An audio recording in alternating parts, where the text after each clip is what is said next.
All right, let's go around the horn here with a story for each of the attorneys. I'm going to start with Penn State University.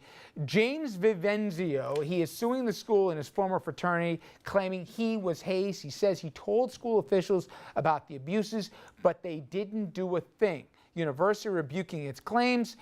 It issued the following statement. Neither he nor his family were willing to file a complaint, provide documentation, speak with State College police, or participate in pursuing the formal disciplinary process available to them despite repeated encouragement from the staff. Doug, this is for you. Kid says, hey, I came forward here and I'm being thrown out like the rest of them, but wasn't it incumbent on him to more than just say some bad stuff happened? If you're going to do it, and you want to be cleared of it, you got to give more than that. Absolutely. Due process. Penn State has a right to due process in this case. They have a right to have go against their accuser, ask them questions. So if they're not willing to stick, if the kid isn't willing to stick his neck out, why would the school? All right. Now, we're going to stay on the college front here, and two Vanderbilt football players convicted of rape. But now several media outlets, they're pushing for the release of police records from the case, and that includes text messages and other personal things. Now, lawyers for the victim, they're saying why, and they want to stop this information from being released to the public. So the question is, does the public really need to know everything that went on?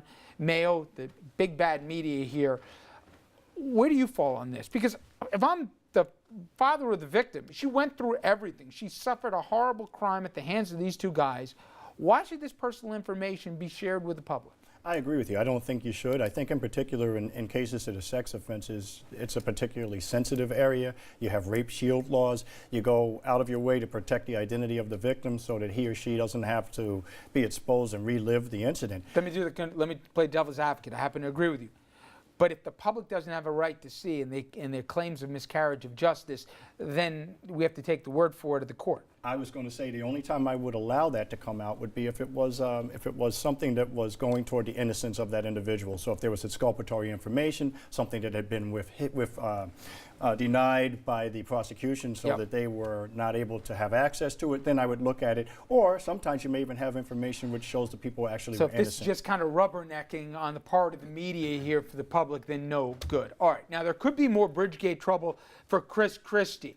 David Wildstein, former Port Authority official who admitted his role in the scandal, he's cooperating with the feds and saying that the governor broke the law. Wildstein claims Christie released information about the grand jury proceedings, which is apparently, Jimmy, a violation of the law. How? Apparently there was a room of 40 people. If you're, how is he present, or at least why could he see what was going on in the grand jury, and then what are you not allowed to do if you are? Well, if federal grand jury proceedings are secret, you're not allowed to disclose that which goes on in these proceedings.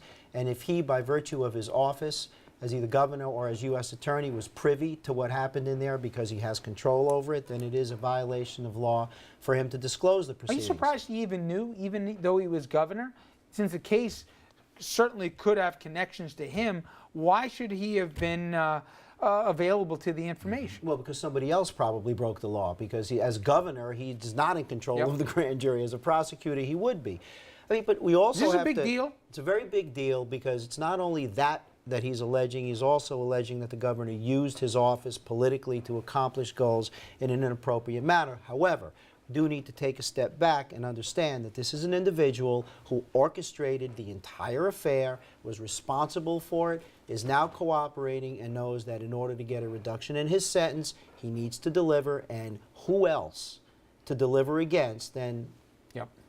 I will say, Doug, the one thing you're getting from the Bridget Kellys and some of the other principals here that are mentioned, Speroni, et cetera, is if you think that I could have orchestrated this all by myself, you're crazy. Implication being it obviously went up the food chain. That can't be good for the governor. Can't be good. I mean, listen, where there's smoke, there's fire. I mean, that's what it looks like now. But still, he has a right to a trial, and he has a right to confront the people who are accusing him, and they have to, be believed. At this point, Mayo, you think this ends well or poorly for the governor? I think the bigger issue is that if he didn't know anything about it, how did he place these people there who are essentially running wild throughout his administration? And if that's happening there, what happens if he gets into the White House? Leave it to Mayo to turn into political. All right. Coming up next, everybody, I got a roundup and updates on a lot of stories we've covered here at this table. Hot legal stories of the week, including Denny Hastert case, undercover cop, riding with that violent biker gang, and more. Gentlemen, thank you very much. I'll be right back.